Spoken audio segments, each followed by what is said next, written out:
Hi, I'm Jordan from Kettner Creative, and in this video I want to show you our two most popular subwoofers that we rent.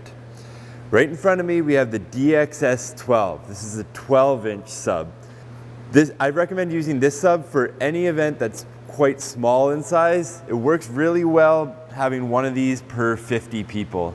So if you have a wedding with 50 to 75 people, I'd do one or two of these subs and one or two 12-inch speakers on top of them, and that will give you a good low-end feel without being too overbearing, but it'll definitely help out the standard 12-inch speaker by giving you more presence on the low end.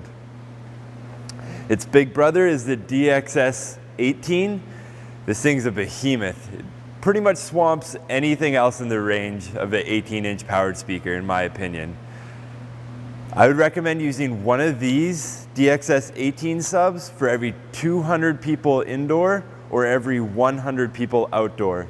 So if you have 800 people in a hall indoor, I would do 4 of these with 4 15-inch speakers on top. And if you're doing it for an audience of 400 people outside, then I would do the same. 4 of these with 4 15-inch speakers on top.